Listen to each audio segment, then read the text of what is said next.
지난 2월 1일 연세대 19대 총장으로 서승환 경제학과 교수가 취임했다. 서 총장 취임에 앞서 연세대에서는 총장 선거 결과가 발표된 후 불협화음이 잇따랐다. 지난해 연세대는 개교 이래 학생이 첫 총장 선출에 참여하는 학생, 교수, 직원의 총장 추천위원회를 구성하는 성과를 거뒀다.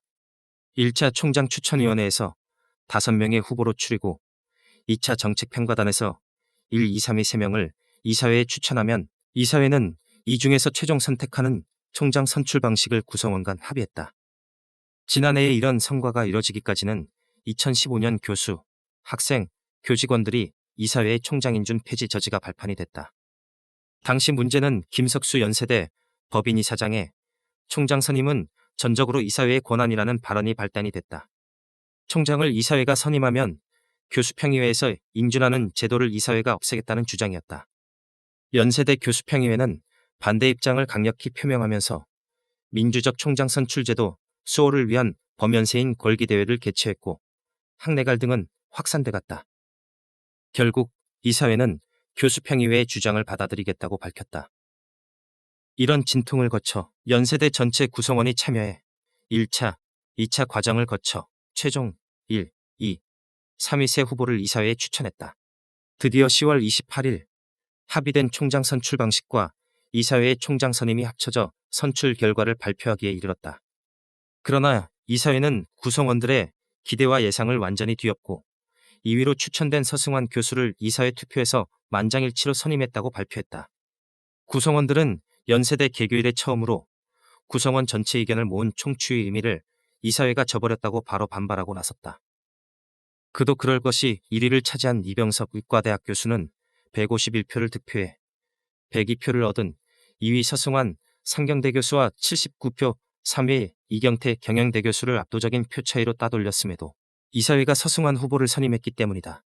당시 연세대 구성원들은 정책평가단의 뜻이 모아진 1위 추천 후보가 아무리 많은 득표를 했어도 이사회는 2위나 3위 후보를 선임했을 것이라며 이사회가 구성원들의 뜻과는 다른 방향으로 나가려는 것은 반민주적 묵리며 자신들의 영역임을 고집하는 반시대적 어깃장이라고 비난했다.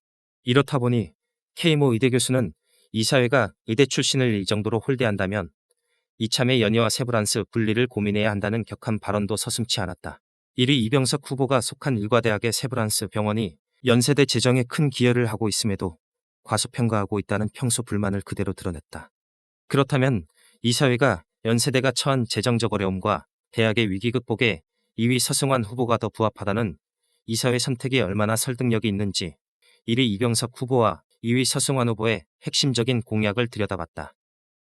재정 마련 부문에서 1위 이병석 후보는 연세 모금 캠페인을 통해 3천억 원 규모의 발전기금 마련, 대학 기반 이용한 수익사업 다변화로 3천억 원 규모의 대학 발전 수익 창출 사업 추진 및 국가 R&D 사업과 국내 기업 연계를 통한 2천억 원 규모 연세 연구 펀드를 통해 재정 건전화 도모를 제시했다. 2위 서승환 후보는 임기 내 5천억 원 기부금 확보, 1천억 원 규모 연구기금 조성을 공약으로 제시했다. 이를 위해 기존 동문 중심 기부 채널을 강화하는 동시에 민간 부문, 공공 부문의 새로운 기부 채널을 확보하겠다고 밝혔다. 다음 행정 개선 부문에서는 이병석 후보가 디지털 트랜스포메이션을 통한 행정, 교육, 연구, 플랫폼 완성을 구축하겠다고 밝혔고 서승환 후보는 연구를 맞춤형으로 상시 지원할 수 있는 행정체계 구축을 내걸었다. 다른 공약에서도 두 후보 간 큰 차이를 발견할 수 없었다.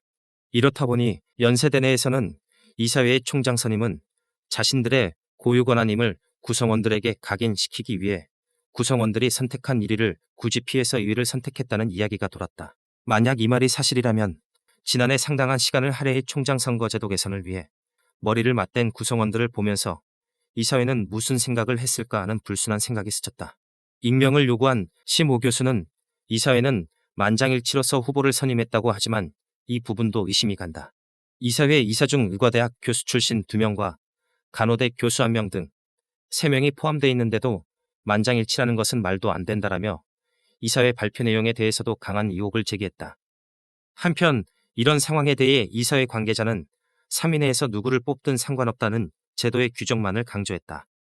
이사회 관계자의 주장은 이렇다. 그 총장 제도 만들 때 예. 총추위라든지 정책평가단이라든지 이제 그런 제도를 이렇게 만드는데 예, 예.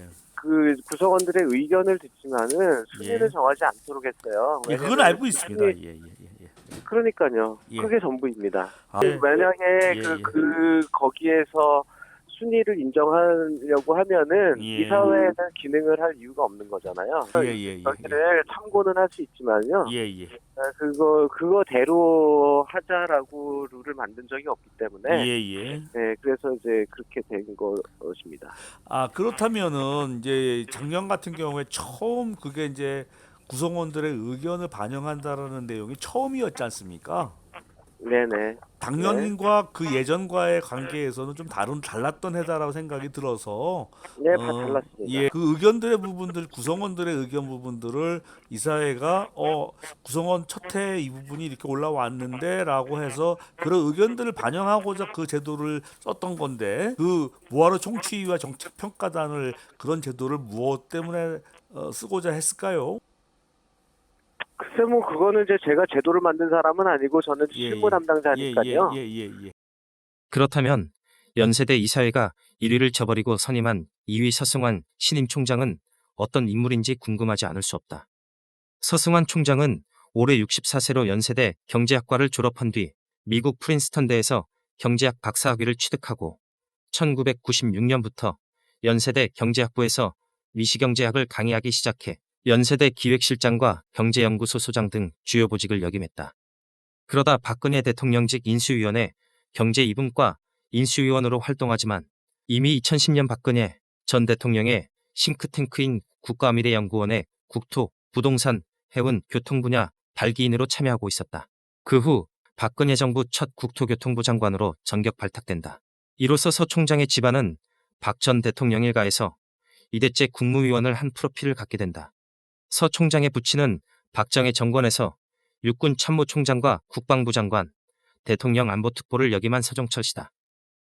서 총장의 부친 서종철 씨의 역사 속 행보에 대해 많은 시민단체에서 문제를 제기하고 있다. 그는 일제강점기 말기 일본군 소유를 했다.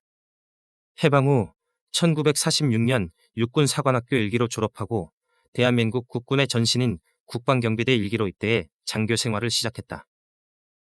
1961년 박정희가 5.16 군사정변을 일으킬 때 당시 육관구 사령부 사령관일 때 자신의 사령부 건물이 쿠데타 지휘본부로 사용됐다. 그러다 정변 다음 날인 5월 17일 서종철의 참모장 김재춘 대령은 쿠데타 세력이 사령관에게 말을 전하라 했다며 서 사령관에게 정변의 참여 권유의 내용을 전한다. 이후 바로 그는 군부 쿠데타 세력에 합류한다. 서종철 씨는 박정희의 육사한 기수 선배로 육군 사관학교 교관 시절 자신이 가르쳤던 생도 중에는 전두환과 노태우가 있었다. 전두환과 노태우 이 두 사람은 서종철 씨가 1969년 9월부터 1972년 5월까지 육군 참모총장을 지낼 당시 전임과 후임 수석부관을 지낸 인연을 갖고 있다. 서종철은 박정희의 대통령 경호실장 박종규와 유학성, 황영시 등과 전두환, 노태우, 손영길, 김복동, 정호영 등이 비밀리에 결성한 군부의 사조직 하나회를 크게 후원한 배경으로 전두환 정권에서 늘 선망의 자리에 있었다는 게 군 관계자들의 증언이다. 하나회는 전두환의 청원으로 박정희가 지원한 군내내 불법 사조직이다. 1979년 전두환, 노태우 등 하나회 신군부의 12.12 쿠데타에도 당시 대통령 안보특보 서종철은 이들 하나회와 친분관계로 묵인을 했거나 지지를 했을 가능성이 높다.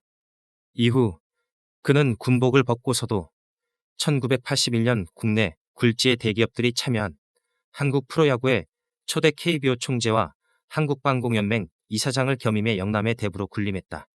1975년 4월 8일 서종철 국방부 장관, 당시 인혁당재건이 사건 당사자들에 대한 군법재판 선고가 열린다. 조작으로 간첩 혐의를 쓰게 된 8명에 대한 사형 집행은 선고 18시간 만에 속전속결로 밀어붙인다. 요즘에 와서 이를 두고 김정은이가 장성택을 처형한 것보다 더 서두른 사형 집행이었다고 비유한다. 인민혁명 당재건의원의 사건은 2002년 9월 의문사 진상규명위원회 제조사에서 조작된 사건임이 여실히 드러났다. 국민을 보호해야 할 중앙정보부와 군부가 1974년부터 1975년까지 인혁당 재건의 사건 관련자들을 영장 없이 체포하고 구속기간도 제한 없이 장기 구금한 상태에서 구타, 물고문, 전기고문 등 혹독한 폭행과 가혹행위를 가하며 자백을 강요했던 것이 드러났다. 결국 피의자 신문조서와 진술서를 허위로 작성해 무고한 국민에게 간첩 혐의를 뒤집어 씌워 형장에 이슬로 보냈던 것이다. 이 사형 집행 최종 승인을 했던 인물이 바로 서종철이다. 전두환, 노태우 신군부 정권이 끝난 후 역사의 재조명을 받은 5.16 군사쿠데타, 인혁당 간첩 조작 사건, 12.12 신군부 쿠데타 등 굵직한 현대사 사건마다 서종철은 정의 아닌들 부의 위치에 서 있었다. 서 총장의 가장 큰 도덕적 흠결은 최순실 국정농단 연루다. 그가 국토교통부 장관 시절 박근혜 최순실 게이트에 어떻게 개입되는지가 국정농단 특검 수사에서 밝혀졌다. 국정농단 특검은 정호성 대통령 전 비서관이 최순실에게 건넨 180건 문건 중 2013년 10월 국토교통부 장관 명의의 복합생활체육시설 추가 대상지 검토 문건은 당시 서승환 장관에게 박 대통령이 별도 업무 지시를 한 건이고, 이는 최순실의 영향력으로 추진된 국정농단의 방증 자료라고 발표했다. 구체적인 내용은 이렇다. 지난 2013년 박근혜 전 대통령은 서 장관에게 밤 11시에 전화를 걸어 2018년에 평창 동계올림픽이 개최되니 서울 근교에 복합생활체육시설을 조성하라며 서 장관에게 대상 부지의 빠른 검토를 지시한다. 그러면서 서울에서 평창 가는 길목인 하남시 미사리쯤이 좋겠다며 구체적인 부지까지 콕 집어줬다. 추후 특검 수사에서 밝혀지지만 체육시설 부지로 미사리를 박 전 대통령이 찍어준 배경은 최순실이가 2008년 7월 34억 5천만 원에 매입한 건물 토지와 불과 500여 미터 내 지근거리에 위치했던 것이 결정적이었음이 드러났다. 이 부지와 건물은 오랫동안 유유 상태로 있으면서 최순실에게는 골칫덩어리였다. 대통령 영향력을 동원해 높은 금액으로의 매각을 노렸던 국정농단이었다. 이런 사실들이 알려지자 전국 각 대학에서는 박근혜 하야를 촉구하는 시위가 잇따라 열렸다. 국정농단 미사리 복합생활체육시설 추가 대상지 검토 당시 서 장관은 대통령 취지를 잘못 파악해 뚝섬승마장 부지 관련 현황 보고 란 문서를 8월 23일에 정호성 비서관에게 보낸다. 정호성은 바로 최순실에게 전달하는데, 이를 받은 최순실은 승마장 부지가 아니라 복합생활체육시설 부지를 알아보라는데 웬 승마장 부지냐며 정 비서관을 호통치며 수정을 요구했다. 박근혜 대통령에게도 같은 지시를 받은 정호성은 국토교통부 국토도시실장에게 직접 전화해 정확한 취지를 다시 설명했고, 국토교통부는 약 한 달 뒤에 복합생활체육시설 대상지 검토라는 문건을 보고한다. 네 곳 후보지 문건을 받은 최순실은 미사리가 빠져있자 다른 곳은 없냐며 추가 검토를 정호성에게 다시 재촉했다. 그런 후 일주일 만에 국토교통부는 급조한 추가 대상지 검토안에 후보지 3곳을 올렸고, 결국 1위로 경기도 하남시 미사리가 가장 높은 점수를 받았다. 복합생활체육시설 사업은 실행되지 않았지만 최순실은 2015년 7월에 골칫덩어리 부지와 건물을 큰 차익을 남기고 처분했다. 연세대 교수로 복귀한 이후인 2016년 10월에 서 총장은 당시 미사리 복합생활체육시설 부지 조성에 대해 전면 부인하다가 12월 23일 특검 수사에서 180도 말을 받고 잘못된 개입이 있었다는 것을 시인했다. 또한 이 과정을 아는 국토부 관계자 증언도 잇따랐다. 한 나라의 국토, 교통행정 총괄주무장관이 속된 말로 청와대에서 까라고 하면 아무 말하지 못하고 무조건 까는 철저한 보신주의의 전형을 드러냈다. 서 총장을 국정농단 직접적인 당사자라고 할 수는 없지만 주무장관의 소신은 온데간데 없이 국정농단을 방조했던 것이 특검 수사의 결론이었다. 연세대 총장 추천위원회 정책평가단 K모 관계자는 서 후보의 국정농단 방조는 정책평가에서 분명 부정적 영향을 미쳤다고 말했다. 그런 결과 1위와 2위 간에는 50표에 가까운 표 차이를 보이게 됐고, 결국 구성원들은 이런 서 후보를 2위로 이사회에 추천했다는 것이다. 이후 이사회의 발표에 대해 연세대 노조협의회 관계자는 의대 교수, 학생회는 물론 노조도 이사회의 선임 결과에 대해 황당했던 상태였다. 그러나 2위를 선임해도 법적 절차에는 문제가 없다 보니 답답할 뿐이었다는 당시 심경을 토로했다. 연세대 대학원에 재학 중인 피모 씨는 총장 선출 제도가 겉으로 보기에 바뀌기는 했지만 이사회의 권한이 무소불위인 상태에서 뽑힌 총장에 대해 견제 방법이 전혀 없다. 이사회가 선택하는 총장은 학교 운영에 차원이 고려되는 측면이 매우 강하다. 학생이나 교육, 연구보다는 학교 운영에 방점이 찍히기 때문에 이사회가 선호하는 총장은 교육, 복지정책 등등에서 학생들과 괴리가 날 수밖에 없다는 것을 어떻게 극복하느냐가 총장 선출 제도의 중요한 관건이라고 제시했다.